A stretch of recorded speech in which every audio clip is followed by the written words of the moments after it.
आज हम पढ़ेंगे importance of pollination to agriculture. अब जैसा कि हम अपनी पिछली वीडियोस में भी आपको बता चुके हैं कि पोलिनेशन हमारे पास क्या है जी। पोलिनेशन को हमने इस तरह डिफाइन किया था कि ये हमारे पास ट्रांसफर है। ठीक है जी, हम यहाँ लिख लेते हैं दैट इज ट्रांसफर। ठीक है जी, अब ट्रांसफर ये किस चीज का है? ट्रांसफर है ये हमारे पास पोलन ग्रेन का। ठीक है जी, हम यहाँ वो दोबारा लिख लेते हैं दैट इज पोलन ग्रेन। अब पोलन ग्रेन जो है वो कहाँ से ट्रांसफर करते हैं? ठीक है जी, वो ट्रांसफर करते हैं हमारे पास एंथर से। ठीक है जी, हम यहाँ लिख लेते हैं कहाँ से ट्रांसफर करते हैं, एंथर से हमें हमारे पास ये क्या करते हैं, ट्रांसफर करते हैं। एंथर आपको पता है कि ये हमारे पास क्या है, ये हमारे पास स्टेमन का पार्ट है। ठीक है जी, हम यहाँ लिख लेते हैं दैट इज स्टेमन। ठीक है जी, और एंथर से ही जाते हैं हमारे पास टूवर्ड द स्टिग्मा, और स्टिग्मा आपको पता है कि ये हमारे पास किसका पार्ट है? एग्जैक्टली जी, ये हमारे पास पार्ट है that is known as a carpel, और कार्पल को हम फीमेल रिप्रोडक्टिव पार्ट भी कहते हैं फ्लावर का। ठीक है जी, सो ये हमारे पास क्या है, जब पोलन ग्रेन ट्रांसफर करते हैं एंथर से टू द स्टिग्मा, तो इस प्रोसेस को हम क्या कहते हैं? That is known as a pollination. अब इस पोलिनेशन का एग्रीकल्चर के पॉइंट ऑफ व्यू से हमें क्या बेनिफिट है, क्या इसकी इंपॉर्टेंस है? अगर हम बात करें किस चीज की, अगर हम बात करते हैं हमारे पास जैसे कि होते हैं सीरियल क्रॉप्स। ठीक है जी, हम लिख देते हैं यहाँ पे दैट इज सीरियल्स। ठीक है ji, this is cereal crops होते हैं हमारे पास, जिसमें हमारे पास कौन कौन सी चीजें आ जाती हैं, जिसमें हमारे पास आती है वीट, राइस, मेज एक्सेट्रा। और इसके अलावा जो हमारे पास जो है, जिसे हम कहते हैं that is known as a fruit producing plants. ठीक है जी, FRUIT, फ्रूट प्रोड्यूसिंग। ठीक है जी, जो कि फ्रूट प्रोड्यूस करते हैं। ठीक है जी, that is fruit producing plants. ये जो है हमारे पास, ये बेसिकली हमारे पास क्या करते हैं जी, ये हमारे पास जो है, जिसमें हमारे पास ये फ्रूट प्रोड्यूसिंग प्लांट्स में हमारे पास मैंगोज हैं, एप्पल है, ऑरेंज है। ठीक है जी, ये दोनों जो हमारे पास हैं, ये हमारे पास होते हैं फ्लावरिंग प्लांट्स। क्या होते हैं जी हमारे पास? ये होते हैं फ्लावरिंग प्लांट्स होते हैं। ठीक है जी, क्या होते हैं? That is flowering plants. ठीक हो गया जी, यहाँ पे लिख लेते हैं दैट इज फ्लावरिंग प्लांट्स। अब ये प्लांट्स जो है, जैसा कि अब आपको पता है कि अब इसमें क्या आ गया, इसमें हमारे पास फ्लावर्स आ गए। तो जितने भी हमारे पास फ्लावरिंग प्लांट्स हैं, वो हमारे पास किस तरह की पोलिनेशन करते हैं? एग्जैक्टली हम ये टाइप पढ़ चुके हैं, that is known as a cross pollination. ये हमारे पास क्या करते हैं? क्रॉस पोलिनेशन करते हैं। ठीक है जी, क्रॉस पोलिनेशन आपको पता है कि ये हमारे पास क्या है, कि जब पोलन ग्रेन जो है वो किसी जो पोलन ग्रेन कहाँ से, लेट सपोज ये एंथर जो है किसी एक फ्लावर का होता है और स्टिग्मा किसी दूसरे फ्लावर का होता है।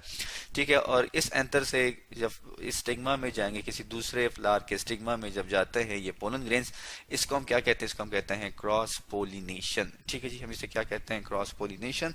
पोलिनेशन की स्पेलिंग को ठीक कर लेते हैं। ठीक है जी, इसको ठीक कर लेते हैं कैसे? दैट इज, हम इसको ठीक कर लेते हैं, इसको यहाँ से मिटा देते हैं, and that is pollination. That is pollination, ये हमारे पास क्या है? पोलिनेशन है। ठीक है जी, तो ये हमारे पास क्रॉस पोलिनेशन हो गई। सो इस क्रॉस पोलिनेशन से हमारे पास क्या होंगे जी? एग्जैक्टली हमारे पास बनते हैं, जिसे हम क्या कहते हैं, जिस प्रोसेस को हम क्या कहते हैं? That is fertilisation.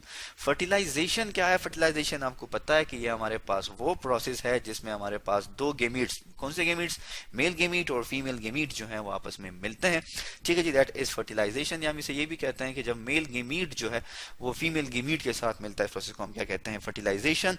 और इस फर्टिलाइजेशन के बाद जो है हमारे पास फॉर्मेशन होती है किस चीज की? सीड की।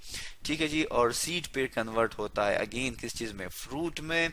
और फ्रूट जो है हमारे पास वो क्या है? That is the end product. ठीक है जी, वो हमारे पास क्या है? फ्रूट आपने देखा है, ये हमारे पास किस पॉइंट ऑफ व्यू से इंपॉर्टेंस है? एग्रीकल्चर के पॉइंट ऑफ व्यू से। ठीक है जी, सो पोलिनेशन के लिए हमारे पास किन चीजों का होना जरूरी है, ये जी आप हम इससे पहले भी पढ़ चुके हैं कि हमारे पास अगर हम पोलिनेशन की बात करते हैं तो हम ये कहते हैं कि पोलिनेशन में हमारे पास होने चाहिए इंसेक्ट्स। ठीक है जी, क्या होने चाहिए? इंसेक्ट्स। ठीक है जी, इंसेक्ट्स जो है वो इस क्रॉस पोलिनेशन में हमारी क्या करते हैं? हेल्प करते हैं। इसके अलावा जो है एनिमल्स जो है, ठीक है, वो भी इन्वॉल्व होते हैं। सो इंसेक्ट्स को हम क्या कहते हैं? ये हमारे पास जो है हम ये भी कहते हैं वो इंसेक्ट जो कि हेल्प करते हैं फर्टिलाइजेशन में, वो हमारे पास क्या कहलाते हैं? वो हमारे पास फार्मर फ्रेंड्स कहलाते हैं। ठीक है जी, इसलिए जो है हम ये कहते हैं कि इट इज़ देयरफॉर नेसेसरी कि जो हमारे पास इंसेक्टिसाइड है, पेस्टिसाइड हैं, उसको हमें बहुत ही केयर के साथ यूज़ करना चाहिए। कौन सी चीज़? दैट इज़, हम यहाँ लिख लेते हैं ताकि आपको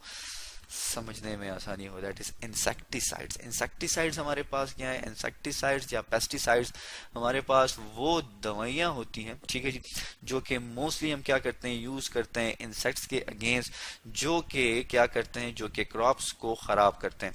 तो इनका जो है एडवर्स इफेक्ट भी होता है, या कैसे कि मतलब ये बाकी जो इंसेक्ट्स होते हैं उसे भी नुकसान पहुंचा सकते हैं, जिसकी वजह से क्या होगा, जिसकी वजह से ये हो सकता है कि जो फार्मर फ्रेंडली इंसेक्ट्स हैं वो क्या हो जाएंगे, वो उनकी डेथ हो जाएगी, वो किल हो जाएंगे, और फिर हमारे पास पोलिनेशन नहीं होगी, और इसकी वजह से फिर एग्रीकल्चर जो है हमारे पास न्यू वेराइटीज नहीं आएंगी, ठीक है जी। तो इंसेक्टिसाइड एंड जो पेस्टिसाइड जो है हमारे पास, ये हमें यूज करना चाहिए, ठीक है जी, लेकिन किस तरह?